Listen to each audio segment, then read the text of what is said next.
আসসালামু আলাইকুম বন্ধুরা। 2008 সালের কথা। অরুণাচল প্রদেশে 12,000 ফুট উপরে ইন্ডিয়ান আর্মিদের জন্য একটি মিলিটারি ক্যাম্প আর রাস্তা তৈরি হচ্ছিল। এই একই কাজ করছিল একজন শ্রমিক, যে কিনা পায়ে হেঁটে ওই এলাকার লোকাল বাজারে যাচ্ছিল। এরপর সেই শ্রমিক বাজার থেকে তার প্রয়োজনীয় জিনিসপত্র কিনে অন্ধকার হওয়ার পূর্বে ওই মিলিটারি ক্যাম্পে যাওয়ার জন্য রওনা দেয়। অনেক সময় পার হয়ে যায়, কিন্তু সেই শ্রমিকের কোনো খোঁজ মেলে না, অর্থাৎ মিলিটারি ক্যাম্পে সে পৌঁছায়নি। সারা রাত তার কোনো নাম নিশানার খবর পর্যন্ত পাওয়া যায় না। এর পরের দিন একজন লোকাল লোক ওই একই রাস্তা দিয়ে তার ঘোড়া নিয়ে হেঁটে যাচ্ছিল। এই লোকটি দেখতে পায় সেই শ্রমিক রাস্তার পাশে বসে আছে, কিন্তু তার বসার ধরনটি ছিল একটু ভিন্ন প্রকৃতির। লোকটির মনে হচ্ছিল সম্ভবত এই লোকটি মদ্যপ অবস্থায় রয়েছে। তারপর সে ওই শ্রমিককে ডাক দেয়, কিন্তু কোনো জবাব আসে না। ধীরে ধীরে সে যখন সামনে এগিয়ে যায়, হঠাৎ দেখতে পায় লোকটির ঘাড় একটু ব্যতিক্রমী আর ভয়ানকভাবে ভেঙে রয়েছে এবং সে নিঃশ্বাস নিচ্ছে না, অর্থাৎ লোকটি মারা গেছে। পাশেই তার মোবাইল ফোন আর টাকা পয়সা ছড়ানো ছিটানো অবস্থায় দেখতে পাওয়া যায়। এটা কোনো চুরি অথবা লুটপাটের ঘটনা হতে পারে না, কারণ টাকাগুলো সেখানেই পড়েছিল। যদি চুরি ছিনতাইয়ের মতো ঘটনা হতো তাহলে টাকা পয়সার মোবাইল ফোন নিয়ে চোর পালিয়ে যেত। তার গলার অবস্থা দেখেও মনে হচ্ছে না যে কোনো দুর্ঘটনার ফলে গলার এরকম দশা হতে পারে। অ্যাক্সিডেন্ট যদি হতোই তাহলে লোকটিকে অবশ্যই নিচে পড়ে থাকতে দেখা যেত, কিন্তু সে তো অত্যন্ত আজব আর ভয়ানকভাবে বসে রয়েছে। বাকি পুরো শরীরে অন্য কোনো কিছুরই চিহ্ন নেই, শুধু ঘাড়টি ভাঙা ছিল। পরে ডাক্তারের কাছে নিয়ে গেলে ডাক্তার জানায় যেভাবে ঘাড় ভেঙেছে, কোনো মানুষের পক্ষে এভাবে ঘাড় বাঁকানো বা ভেঙে ফেলা পসিবল না, কারণ তার জন্য অনেক ফোর্স বা শক্তির প্রয়োজন ছিল। এটা কোনো জঙ্গলি জানোয়ারের কাজও হতে পারে না, কারণ তার শরীরের মধ্যে কোনো প্রাণীর আঁচড় বা আঘাতের চিহ্ন দেখা যায়নি। কোথাও থেকে বিন্দু পরিমাণ ব্লিডিংয়েরও চিহ্ন দেখা যায় না, শুধু ঘাড় ভাঙা ছিল, যে কারণে তার মৃত্যু হয়ে যায়। স্থানীয় লোকেরা জানায় যখন পুলিশ আনা হয় তখন ওই লাশের উপর একটি চুল দেখা যায়, আর যখন এই চুলকে ল্যাব টেস্ট করা হয় তখন এক আশ্চর্যজনক অবস্থার সম্মুখীন হতে হয়। অবাক করা বিষয় হচ্ছে, না এটি কোনো মানুষের চুল আর না কোনো জন্তু জানোয়ারের চুল। পুলিশের ইনকোয়ারিতে ওখানে একটি ফুটপ্রিন্টেরও সন্ধান পাওয়া যায়, যেটিকে দেখে লোকাল লোকেরা বলে ওঠে এটি তো আসলে একটি ইয়েতির পায়ের ছাপ। তার লোকেদের বক্তব্য ছিল যে জায়গাটিতে এই রাস্তাটি বানানো হচ্ছে ওই এরিয়াতে ইয়েতি ঘোরাফেরা করে, আর তাদের ধারণায় শ্রমিককে একটি ইয়েতি হত্যা করেছে। এই ঘটনার প্রায় 11 বছরে গিয়ে ফার্স্ট ফরওয়ার্ড করুন 29 এপ্রিল 2019 সাল। ইন্ডিয়ান আর্মি তাদের টুইটার হ্যান্ডেল থেকে একটি টুইট করে, প্রথমবার একজন Indian army mountaineering expedition team mythical beast ইয়েতির মিস্টিরিয়াস ফুটপ্রিন্ট দেখে। এটি 32 ইঞ্চি লম্বা এবং 15 ইঞ্চি চওড়া ছিল। এটি 9 এপ্রিল 2019-এ নেপালের মাকালু বেস ক্যাম্পের কাছে দেখা গিয়েছিল। আর ইয়েতিকে এর আগে প্রথমবারের মতো মাকালুবারু ন্যাশনাল পার্কেই দেখা গিয়েছে। ইন্ডিয়ান আর্মি এও বলেছে এই এভিডেন্সকে ফটোগ্রাফ করা হয়েছে এবং সায়েন্টিফিক ইভ্যালুয়েশনের জন্য সাবজেক্ট ম্যাটার এক্সপার্টকে হস্তান্তর করা হয়েছে। আসলে কি সত্যতা রয়েছে এই ব্যাপারে? আপনি ইয়েতির ব্যাপারে হয়তো অনেক শুনে থাকবেন অনলাইন অথবা সোশ্যাল মিডিয়া প্ল্যাটফর্মে, কিন্তু কোনো সায়েন্টিফিক প্রুফ কি এক্সিস্ট করে ইয়েতির অস্তিত্বের? এটা কি আসলেই কোনো মিথিক্যাল বিস্ট, নাকি কোনো স্বভাবসুলভ জানোয়ার যেটিকে ভুল ইনফরমেশনে যুগের পর যুগ একটি মিস্ট্রি হিসেবে তুলে ধরা হচ্ছে? তাহলে আসুন বন্ধুরা জেনে নিই ইয়েতি রহস্যের পুরো কাহিনী আজকের এই ভিডিওতে। ইয়েতির সবচেয়ে বিখ্যাত কাহিনীর খোঁজ পাওয়া যায় 1951-এ। ব্রিটিশ মাউন্টেনিয়ার এরিক শিপটন ও তার সঙ্গে sergeant Michael Ward Mount Everest ওঠার জন্য একটি অল্টারনেটিভ রাস্তার খোঁজ করছিলেন। তখনই ওনারা মেংলুন গ্লেশিয়ারে বরফের উপর পায়ের চিহ্ন দেখতে পান, 13 ইঞ্চি লম্বা এবং 8 ইঞ্চি চওড়া। এটা মানুষের পায়ের মতোই দেখা যাচ্ছিল, কিন্তু সাইজে অনেক বড় ছিল। এরিকের কাছে সাইজ মাপার অন্য কোনো ইকুইপমেন্ট ছিল না, তাই সে বরফ কেটে উপরে চড়ার কুড়ালটি সামনে রাখেন এবং এই ছবিটি ক্যাপচার করেন। এই ফটোটি এতই পপুলার হয়েছিল যে পৃথিবীর সেরা সেরা ম্যাগাজিনগুলোর কাভার ফটোতে এবং খবরের শিরোনাম স্থান পেয়েছিল। পুরো দুনিয়ার মানুষ এই ছবিটিতে এতই আকৃষ্ট হয়েছিল যে ইয়েতির অস্তিত্বের প্রমাণ হিসেবে সবাই ছবিটিকে একটি স্ট্রং এভিডেন্স হিসেবে সামনে নিয়ে আসতো। এই ছবিগুলো পাবলিশ হওয়ার পরে একরকম প্রতিযোগিতার শুরু হয়ে যায়। পৃথিবীর বিভিন্ন স্থান থেকে মানুষ হিমালয়ের পাহাড়ে আসতো ইয়েতির খোঁজ করার জন্য, এই আশায় যে ইতিহাসে সেই হবে প্রথম মানুষ ইয়েতির অস্তিত্বের খোঁজে। কিন্তু এই ইয়েতি আসলে দেখতে কেমন? যে সমস্ত লোক ইয়েতি দেখার বিষয়ে মুখ খুলেছেন তাদের ডিসক্রিপশনে একটা বিষয় তো কমন পাওয়া গেছে। তাদের মতে এটি বড় ধরনের অ্যাপ জাতীয় প্রাণী, যা সাইজে মানুষের তুলনায় যথেষ্ট বড়। এদের লম্বা লম্বা আর্মস হয়, অনেক শক্তিশালী কাঁধ আর পেট হয়। এদের সাইজ 7 থেকে 8 ফুট পর্যন্ত বলা হয়ে থাকে, ওজন 90 থেকে 80 কিলোর আশেপাশে।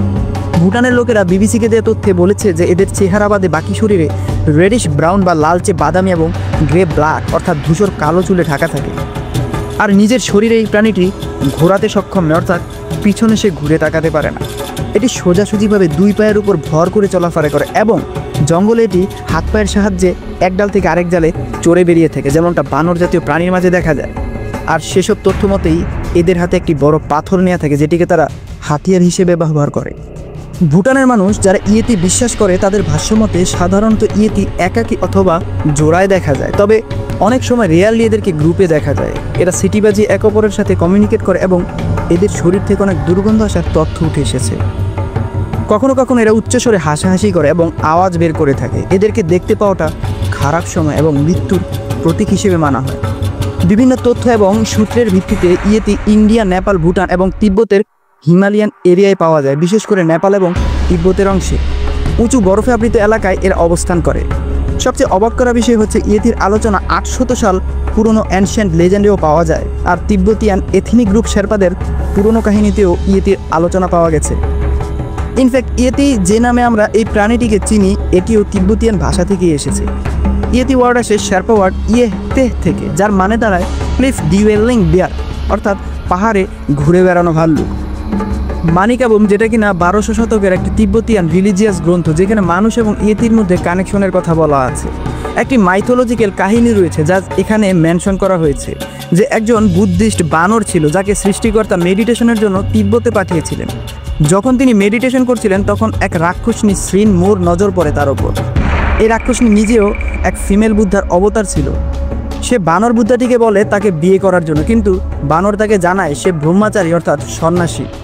তখন রাক্ষসনী বলে ওঠে যদি বানর তাকে বিয়ে করতে অপারগতা প্রকাশ করে তাহলে সে এক রাক্ষসকে বিয়ে করে নেবে এবং মনস্টার সব বাচ্চার জন্ম দিবে, যারা সব কিছু ধ্বংস করে দিবে। এই কথা শুনে বানর বুদ্ধা অবস্থার প্রেক্ষাপটে রাক্ষসনীকে বিয়ে করে নেয় এবং এদের ঘরে 6টি বানর মানুষের জন্ম হয়। পরবর্তীতে জেনারেশন পর্যন্ত আলাদা আলাদা টাইপের বাচ্চা জন্ম নিতে থাকে এবং শেষ পর্যন্ত মানুষের জন্ম হয়। কিন্তু প্রথম দিকের জেনারেশন ফুল মানুষ ছিল না এবং এদের মধ্যে এক জেনারেশন ছিল এই ইয়েতির। এই কাহিনী অনুসারে মানুষ এবং ইয়েতির অ্যানসেস্টার একজনই, কিন্তু ইয়েতি পুরোপুরিভাবে মানুষ হতে পারেনি। আসলে ইয়েতির কাহিনী হাজারো বছরের পুরনো, কিন্তু কিছু বুদ্ধ সন্ন্যাসী বলে থাকেন এই কাহিনী এভাবেই চলে এসেছে। হিমালয়ের কিছু সোসাইটি এবং রিলিজিয়ান্স এই হিমমানবের পূজা করত। 1978-এ হিমালয়ের হিস্ট্রির উপর অনেক স্কলাররা মিলে হিমালয়ান অ্যানথ্রোপোলজি নামে এই বই পাবলিশ করেছিলেন। এই বইয়ের তথ্য মতে তিব্বতিয়ান রিলিজিয়ান্স এবং ম্যাজিক্যাল রিচুয়ালসগুলোতে ইয়েতির শরীরের বিভিন্ন পার্টস ব্যবহৃত হয়ে আসছিল। এই বইয়ের মধ্যে ইন্টারেস্টিং অনেক হিস্টোরিক্যাল ফ্যাক্টস মেনশন করা হয়েছে। যেমনটা বহু বছর আগেও ইয়েতির কাহিনী এতই ফেমাস ছিল যে আলেকজান্ডার দ্য গ্রেট, যিনি 326 BC সালে ইন্ডিয়ার কিছু অংশ জয় করেছিলেন, ওই সময় তিনি ইয়েতি দেখার ইচ্ছা প্রকাশ করেছিলেন, কিন্তু লোকাল লোকজন তাকে এই বলে মানা করেছিল যে ইয়েতি শুধু উঁচু পাহাড়েই সার্ভাইভ করতে পারে, এই জন্য আমরা লোয়ার অল্টিটিউডস অর্থাৎ নিম্ন এলাকায় তাকে নিয়ে আসতে পারি না। বর্তমান সময়ের কথা যদি বলা হয় তাহলে ইয়েতি দেখার প্রথম দাবি করা হয় 1832 সালে। British naturalist Brian Hodson the journal of Asiatic society of বেঙ্গলে তার আর্টিকেলে তিনি বলেন তিনি এমন এক ক্রিয়েচারের মুখোমুখি হয়েছিলেন যেটি ছিল নন হিউম্যান। এটির মাথা থেকে পা পর্যন্ত পুরো শরীর কালো পশমের দ্বারা আবৃত ছিল এবং তাকে দেখার পর প্রাণীটি পালিয়ে যায়। ওনার আর্টিকেলে পরে তিনি জানান প্রাণীটি ওরাং ওটাং ছিল। ওরাং ওটাং একটি অ্যাপ যেটি এক্সিস্ট করে আজকের দিনে, কিন্তু এটি এই উপমহাদেশে দেখা যায় না। মূলত এটি ইন্দোনেশিয়া এবং মালয়েশিয়ার নেটিভ অ্যানিমেল। এরপর 1889 সালে ব্রিটিশ আর্মির ফিজিশিয়ান মেজর এল.এ. ওয়ার্ডেল শিকার করার জন্য হিমালয়ান গ্লেশিয়ারে যান এবং সেখানে তিনি কিছু ফুটপ্রিন্ট দেখতে পান। এই ফুটপ্রিন্ট গ্লেশিয়ারের উপরের দিকে যাচ্ছিল এবং হঠাৎ একটি উঁচু স্থানে গিয়ে গায়েব হয়ে যায়। এই ফুটপ্রিন্ট কোনো হোমিনিয়েড স্পিসিস মানে মাঙ্কি হিউম্যান টাইপ ক্রিয়েচারের ফুটপ্রিন্ট ছিল। হোমিনিয়েড এবং হোমিনিন আসলে কি এই বিষয়ে ইউটিউবে অনেক ব্যাখ্যা এবং গবেষণা পাবেন, আপনারা দেখে নিতে পারেন। এভাবেই 1921-এর মাউন্ট এভারেস্ট এক্সপেডিশন থেকে আসা ক্লাইমার চার্লস হাওয়ার্ড বারি এবং তার টিম ইংলিশ পত্রিকা দ্য স্টেটমেন্টসকে জানায় যে তারা কিছু বড় বড় ফুটপ্রিন্টের দেখা পান। এই ফুটপ্রিন্টসকে লোকাল গাইডের লোকেরা মেতহ কাংনির পায়ের ছাপ বলে অভিহিত করে। এই শব্দটির অর্থ দাঁড়ায় ম্যান বেয়ার স্নোম্যান, কিন্তু ওই জার্নালিস্ট ভুল ট্রান্সলেশন করেছিল এই মেতো শব্দটি। সে এখানে ম্যান বেয়ার লেখার জায়গায় ফিল্দি লিখে দেয়। তো পরবর্তীতে যখন এই আর্টিকেলটি প্রকাশ পায় ফিল্দিকে অ্যাবোমিনেবল শব্দে চেঞ্জ করে দেওয়া হয়, আর এভাবেই অ্যাবোমিনেবল স্নোম্যান শব্দের উৎপত্তি হয়ে যায়। যেটিকে আজ পর্যন্ত ইয়েতির সিনোনিম হিসেবে ব্যবহার করা হয়। 1937 সাল আসতে আসতে ইয়েতির সাথে সম্পর্কিত ডিসকভারি অনেক বেড়ে যায়। Explorer H.W. টেলম্যানের চোখে জেমু গ্লেশিয়ারে ইয়েতির মতো ক্রিয়েচারের ফুটপ্রিন্টের দেখা মেলে। একই সালে জেমু গ্লেশিয়ারের 19,000 ফুট উপরে ব্রিটিশ আর্মি অফিসার জন হান্টও ইয়েতির ফুটপ্রিন্ট দেখতে পান। এই 1937 সালেই টোটাল 7 এক্সপেডিশনের চোখে ইয়েতির ফুটপ্রিন্ট ধরা পড়ে, আর এদের মধ্যে 2 জন এক্সপেডিশন তো সরাসরি ইয়েতি দেখার দাবিও করেছেন। লোকাল হান্টার গাইডস আর তিব্বতিয়ান শেরপারা নিজেদের রিপোর্টে তিব্বতিয়ান মনেস্ট্রিতে ইয়েতির হাত এবং মাথা রাখার দাবি করেছেন, যে কারণে ওয়েস্টার্ন মানুষের মধ্যে ইয়েতির প্রতি ইন্টারেস্ট আরও বহুগুণ বেড়ে যায়। কিন্তু 1930 সালে কোনো ওয়েস্টার্ন ফরেন মানুষদের নেপালে প্রবেশের কোনোই অনুমতি ছিল না। শুধুমাত্র কিছু ব্রিটিশ মিলিটারির অফিসিয়াল এবং ডিপ্লোম্যাটসদের রেস্ট্রিক্টেড এন্ট্রি অ্যালাউড ছিল। এর পেছনে কারণ ছিল ওই সময়ের নেপালের রুলিং ডাইনেস্টি রানা ডাইনেস্টি। এরা বাইরের ইনফ্লুয়েন্স নেপালের অভ্যন্তরে কোনো ক্রমেই দেখতে ইচ্ছুক ছিল না। কিন্তু 1951 সালে নেপালে রানা ডাইনেস্টির পতন ঘটে, আর এরপর থেকে ফরেনারদের প্রবেশ অনেক সহজ হয়ে যায়। এজন্যই 1951 সালের ফেমাস কাহিনী হয়ে দাঁড়ায় এরিক শিপটনের ইয়েতির সেই ফুটপ্রিন্ট, যেটি পরবর্তীতে পুরো বিশ্বে পপুলারিটি পেয়ে যায়। এই একটি ফটোর পরপরই সেই সময় আসে যখন পুরো দুনিয়া থেকে লোকজন ইয়েতির খোঁজ করার জন্য নেপালে এসে ভিড় জমাতে শুরু করে। 1953 সালে British newspaper Daily Mail তাদের নিজেদের একটি এক্সপেডিশন পাঠায়, যেখানে সব জার্নালিস্ট এবং মাউন্টেনিয়ারের উপস্থিতি ছিল। আজকের দিনের হিসেবে এরকম একটি এক্সপেডিশনে $1.35 মিলিয়ন খরচ করা হয়। স্থানীয় লোকেদের দাবি ছিল প্যাংবোচে মনেস্ট্রিতে একটি ইয়েতির মাথা রাখা আছে। এই এক্সপেডিশনের মাধ্যমে তারা প্যাংবোচে মনেস্ট্রিতে যায় এবং ইয়েতির ওই মাথার হেয়ার স্যাম্পল কালেক্ট করে। যখন এটিকে অ্যানালিসিসের জন্য পাঠানো হয়, তখন এক্সপার্ট উল্লেখ করেন না এটি কোনো মানুষের, আর না কোনো জন্তু জানোয়ারের, আর না এটি কোনো চুল। ওই সময়ের একজন বিখ্যাত আমেরিকান অয়েলম্যান এবং মিলিয়নিয়ার টম স্লিকও ব্যক্তিগতভাবে ইয়েতির খোঁজে কিছু এক্সপেডিশন করেছিলেন। 1957, 1958 এবং 1959-এ তিনি বারুন ভ্যালি সহ নেপালের পূর্ব দিকের ঘাটিগুলোতে ইয়েতির খোঁজে এই এক্সপেডিশনগুলো চালিয়ে যান। প্রথম এক্সপেডিশনে ইয়েতির 3টি ফুটপ্রিন্ট পাওয়া যায় এবং কিছু চুল পাওয়া যায়। দ্বিতীয় এক্সপেডিশনে ব্লাড হাউন্ডসেরও ব্যবহার করা হয়েছিল, যাদেরকে পাহাড়ি জনপদ এবং ভাল্লুকের উপর প্রশিক্ষণ দেওয়া হয়েছিল।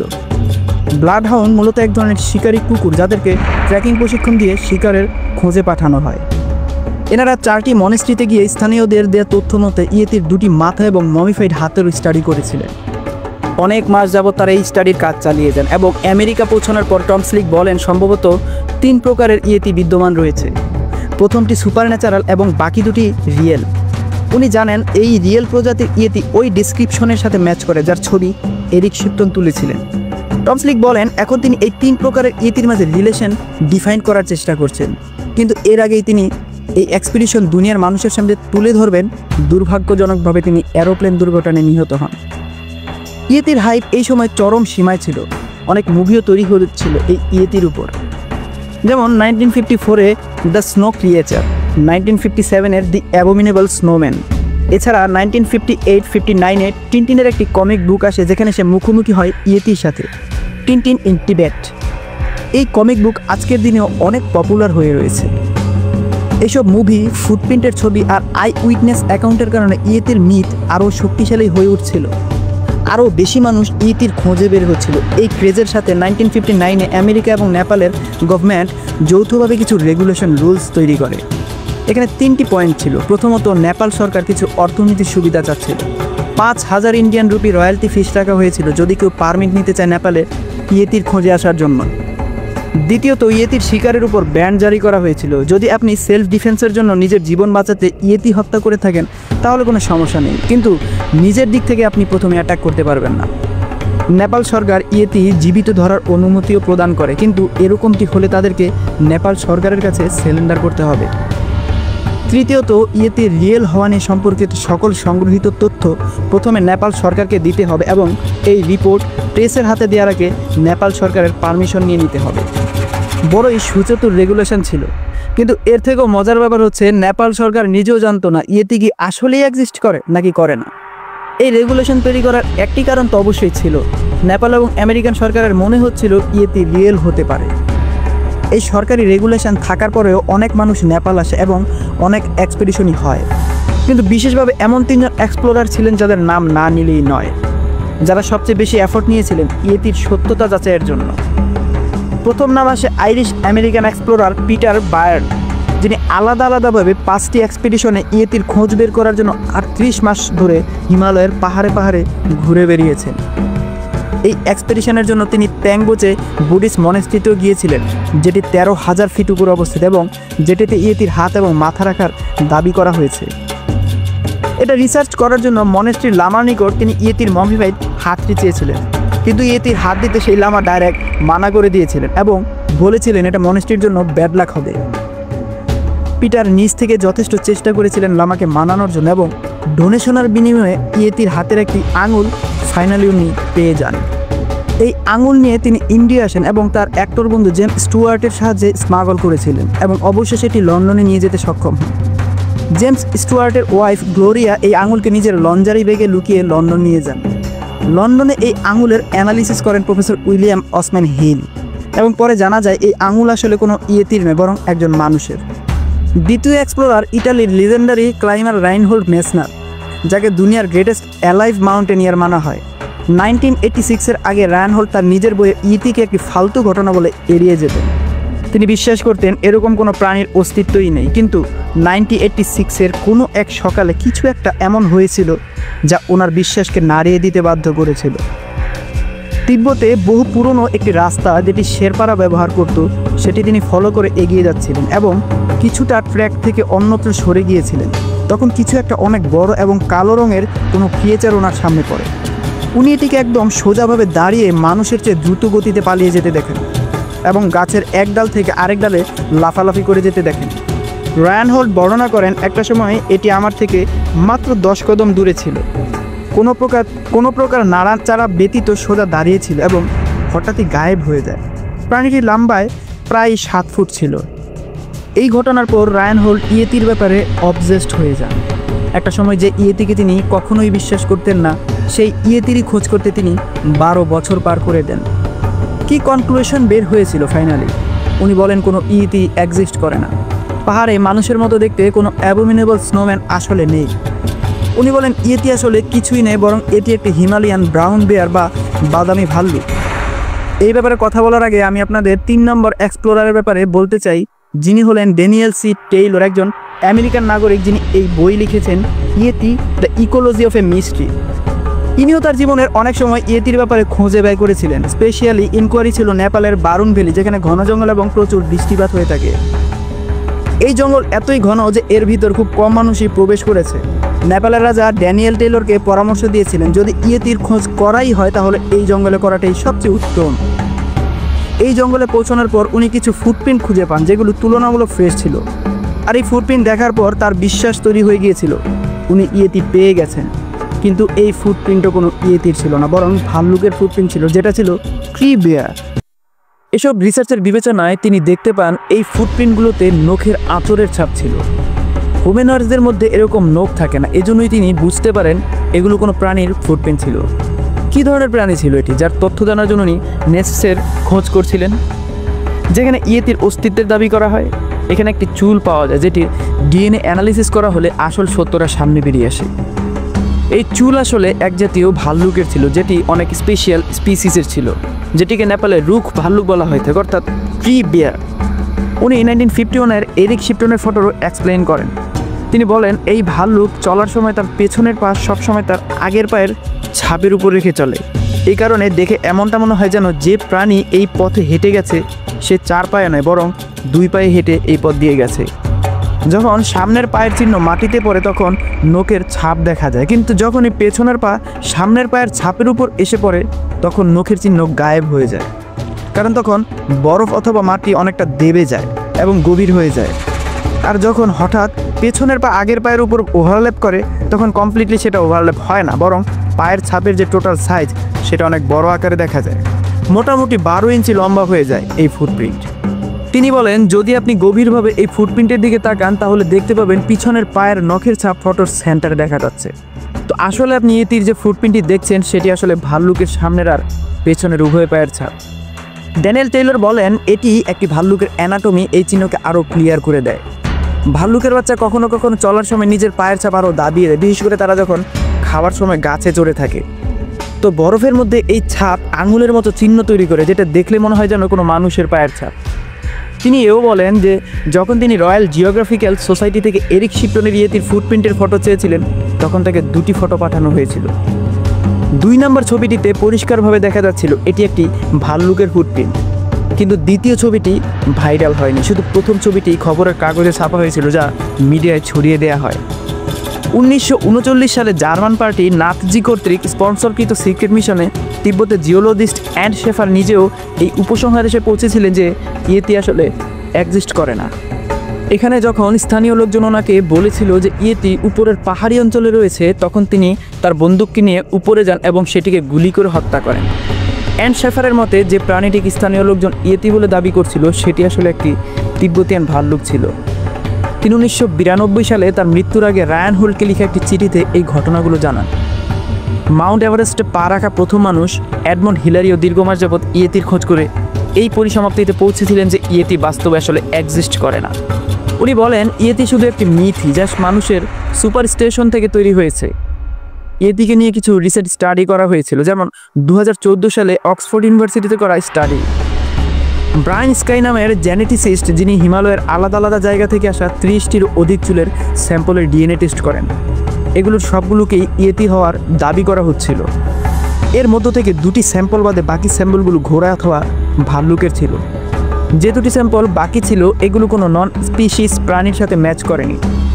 হতে পারে এমন কোনো প্রাণীর অস্তিত্ব আছে যেটির ডিসকভার আজ পর্যন্ত করা সম্ভব হয়নি, কিন্তু বাকি সায়েন্টিস্টেরা যখন এগুলো রিচেক করেন, তখন তারা দেখতে পান ব্রায়ান ভুল করেছিলেন এই 2টি স্যাম্পল অ্যানালিসিস করতে। বাস্তবে এই 2 স্যাম্পল এক নন স্পিসিসেরই ছিল, হিমালয়ান ব্রাউন বেয়ারের এক রেয়ার সাব স্পিসিসের। 2017 সালে নিউ ইয়র্কের একটি ইউনিভার্সিটিতে এরকম আরও একটি রিসার্চ করা হয়েছিল, যেটি পূর্বের ন্যায় একই কনক্লুশনে পৌঁছে থাকে। 9টির থেকেও বেশি এলিজেড ইয়েতির স্যাম্পলের অ্যানালিসিস করা হয়েছিল। এর মধ্যে শুধু চুলই নয়, বরং দাঁত এবং হাড্ডিও পাওয়া যায়। এই রিসার্চে পাওয়া 8টি স্যাম্পল এশিয়ান ব্ল্যাক বিয়ার্স, হিমালয়ান ব্রাউন বিয়ার্স অথবা তিব্বতিয়ান ব্রাউন বিয়ারের ছিল, এবং একটি স্যাম্পল ছিল কুকুরের। কিন্তু সেই কাহিনীর কি হলো, যেটি আমি ভিডিওর শুরুতে বলেছিলাম, অরুণাচল প্রদেশে হওয়া সেই মার্ডারের?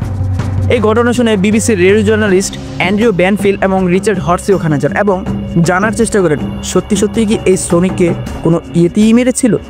ওনারা যখন পুলিশ এফআইআর এর খোঁজ করেন, তখন দেখা যায় পুলিশ লিখছে তারা নিজেরাও জানে না এই শ্রমিকের মৃত্যু আসলে কিভাবে হয়েছিল। কিন্তু এই রিপোর্টে না কোনো ইয়েতি আর না কোনো ইয়েতির ফুটপ্রিন্টের মেনশন ছিল। ওনারা সেই ডক্টরকেও খুঁজে বের করেন, যিনি ওই চুলের টেস্ট করেছিলেন এবং বলেছিলেন এই চুলটি না কোনো মানুষের আর না কোনো জন্তু জানোয়ারের। ওনারা নিজেরা যখন চুলটির টেস্ট করেন, তখন জানতে পারেন এটি আসলে কোনো চুলই নয়, বরং এটি কোনো পাতা অথবা গাছের অংশ ছিল। মানুষের মনে সন্দেহ ছিল যে এই লোকটিকে ইয়েতিই মেরেছে। এই রিউমার যেভাবে ছড়িয়েছে, এরপর মানুষ বিভিন্নভাবে তার গল্প বানিয়েছে। আজকের দিনে এই মিস্ট্রির রহস্য একদম পরিষ্কার হয়ে যায়, কারণ ইয়েতি কোথাও দেখা যায় না। একটু নিজেই চিন্তা করে দেখুন, আজকাল আমরা স্মার্টফোনের দুনিয়ায় বাস করছি। গত 10-15 বছর ধরে অলমোস্ট প্রতিটা মানুষের কাছে একটি স্মার্টফোন রয়েছে। এই ফোনের বদলতে আমাদের কাছে একটি ক্যামেরাও রয়েছে। তিব্বত, নেপাল, হিমালয়ে কত মানুষ বাস করে। যদি ইয়েতি আসলেই থেকে থাকতো, তাহলে অন্তত একটি ফটো আমাদের কোথাও না কোথাও দেখতে পাওয়ার কথা। মানুষের মনে ইয়েতির মতো সুপার ন্যাচারাল আর মাইথোলজিক্যাল ক্রিয়েচারের বিশ্বাস মাঝে মাঝে সোসাইটি আর কালচার থেকে আসে। মানুষ এগুলো বিশ্বাস করে কারণ শৈশব থেকে তাদের এ ধরনের কাহিনীগুলো বলা হয়ে থাকে। তাদের আশেপাশের লোক এই কাহিনীগুলো গল্পের মতো বর্ণনা করে। তাই ছোট থেকে তৈরি হওয়া এই বিশ্বাস আর সোসাইটিয়াল প্রেশার তৈরি হয়ে একটা সময় বড় হয়ে এগুলোকে মিথ্যে মনে করা অনেক সময় মুশকিল হয়ে যায়। আরেকটি কারণ রয়েছে, মিস্ট্রির ফ্যাসিনেশন। ইয়েতি একদিক থেকে একটি আইডিয়াকে রিপ্রেজেন্ট করছে, মডার্ন সোসাইটি থেকে স্কিপ করে নেচারের সাথে থাকা আর স্বাধীন থাকা। আজকের দিনের এই বোরিং কর্পোরেট ও কনজিউমারিস্ট দুনিয়া থেকে এই ধরনের কাহিনী আমাদের ভিতরের ডিজায়ার, কিউরিসিটি আর ফ্যাসিনেশনকে বের করে দেওয়ার সুযোগ তৈরি করে। কিন্তু জানেন কি, আপনি আপনার ভিতরের ফ্যাসিনেশন আর কিউরিসিটিকে জাগাতেই যদি চান, তাহলে এর জন্য এমন মিথ্যা ঘটনা বা কাহিনীতে বিশ্বাস করার কোনোই প্রয়োজন নেই। কেননা এর মতোই কিছু বিষয় হিমালয়ের আশেপাশে মজুদ রয়েছে। হিমালয়ের যে পাহাড়গুলিতে মানুষ ইয়েতির খোঁজ করে থাকে, সেখানে স্নো লিওপার্ড রয়েছে। এখন শুধুমাত্র 4000-এর কাছাকাছি লিওপার্ডই বেঁচে আছে, আর ক্লাইমেট চেঞ্জের কারণে এরাও হুমকির মধ্যে রয়েছে। দুনিয়ার সম্ভাবনা এখনও শেষ হয়ে যায়নি। এক্সপার্টদের এস্টিমেশন হচ্ছে আজকের দিনে যেসব স্পিসিস পৃথিবীতে এক্সিস্ট করছে, সায়েন্টিস্টরা শুধুমাত্র 10 থেকে 20% ডকুমেন্ট করতে সক্ষম হয়েছেন। প্রতি বছর এখন অনেক প্লান্ট আর অ্যানিম্যাল স্পিসিস পাওয়া যাচ্ছে। 2020 সালে মিয়ানমারের ঘন জঙ্গলে বিজ্ঞানীরা এক নতুন প্রজাতির বানরের খোঁজ পেয়েছেন, লোপা লাঙ্গুর। ছবিটিতে দেখুন, এমন মনে হচ্ছে যেন চশমা পরে আছে। এই স্পিসিস 10 লক্ষ বছর ধরে পৃথিবীতে টিকে আছে আর আমরা এর খোঁজ পেয়েছি মাত্র 4 বছর আগে। এদের টোটাল পপুলেশন 200 থেকেও কম। খোঁজ পাওয়ার পরপরই এদের এক্সটিংশন ঘোষণা করা হয়েছে। 2023 সালে অ্যাঙ্গোলা দেশের সেকেন্ড হাইয়েস্ট পাহাড়ে পাছাড়া টিকটিকির এই প্রজাতিটির খোঁজ পাওয়া যায়। এদেরকে স্কিংস বলে ডাকা হয়, কারণ এগুলো দেখতে সাপের মতো লাগে। এদের আইলিডস মুভ করতে পারে, যা সাপ কখনো পারে না। 2024-এ সমুদ্রের যে মিডনাইট জোন রয়েছে, সেই সারফেসের 3300 থেকে 13,000 ফিট গভীর পর্যন্ত সমুদ্রের ওই এরিয়া রয়েছে যেখানে কোনো সূর্যের আলো পৌঁছাতে পারে না। সেখানে বিজ্ঞানীরা এক নতুন জীবের খোঁজ পেয়েছেন, গ্লোয়িং মিস্ট্রি মল্লাস্ক। এর শরীর ট্রান্সপারেন্ট, অর্থাৎ পানির মধ্যে এই প্রাণী অদৃশ্য হয়ে যায়, কিন্তু এর অর্গানস দেখা যায় এবং এটি নিজের ইচ্ছায় বাতির মতো উজ্জ্বলতা তৈরি করতে পারে। প্রতি বছর সমুদ্রের নিচে প্রচুর পরিমাণে অ্যানিম্যালের স্পিসিস পাওয়া যায়। আর যে প্রাণী সিমিলারিটিতে ইয়েতির সবচেয়ে কাছের ছিল সেটি হচ্ছে এটি, জাইগ্যান্টোপেথিকাস। এই 10 ফিট লম্বা জন্তু দেখতে হুবহু ইয়েতির মতোই দেখা যায় এবং এর হাইটও 10 ফিটের কাছাকাছি একটি অ্যাপ ছিল মূলত এটি। সায়েন্টিস্টদের বক্তব্য হচ্ছে এই প্রাণী 2 মিলিয়ন বছর থেকে 2 লক্ষ বছর আগে এক্সিস্ট করতো পৃথিবীতে। এর ওজন 200 থেকে 300 কিলোর কাছাকাছি হবে হয়তো। পুরো শরীর লোম দ্বারা আবৃত, 2 পায়ে এরা চলাফেরা করে থাকতে পারে এবং মানুষের সাথে এর কম্পারিজন দেখুন, কেননা এর ফসিল হিমালয়ের খুবই কাছাকাছি পাওয়া গেছে। তো এমনটা কি হতে পারে যে 2 লক্ষ বছর আগে যেসব মানুষ পৃথিবীতে ছিল এবং তারা এই জন্তুকে দেখেছিল, এর সাথে ইন্টারেক্ট করেছিল আর এর কাহিনী প্রতিটি জেনারেশন থেকে জেনারেশন পর্যন্ত বর্ণনা করে গিয়েছিল, আর সেই কাহিনী পরবর্তীতে মডিফাই হয়ে ইয়েতির কাহিনীর সাথে কোকটেল হয়ে গেছে তিব্বতে? আপনাদের কি মনে হয় বন্ধুরা? অবশ্যই নিচে তা কমেন্টে জানাবেন। এক একটি কোট করে করে আপনাদের সাথে তা শেয়ার করতে চাই। We always strive for what we cannot have, and in doing so, neglect the treasures already in our grasp. আমরা সর্বদা ওই জিনিসের পিছনেই দৌড়াই যেটা আসলে আমাদের হাতের নাগালে নেই, কিন্তু এমনটা করলে যে রত্ন আমাদের কাছে অলরেডি মজুদ রয়েছে আমরা তাকে ভুলে যাই। তো ইয়েতির কাহিনীর চেয়ে বেশি আমাদের ওই কাহিনীর দিকেই ফোকাস করা অধিক জরুরি যা আজ এখনও জীবিত রয়েছে। ওদের বিষয়ে আলোচনা করা এবং ওদেরকে বাঁচিয়ে রাখা আমাদের প্রথম কাজ হওয়া উচিত, নয়তো স্রোতের সাথে না জানি আমরা ওদেরকেও হারিয়ে ফেলি।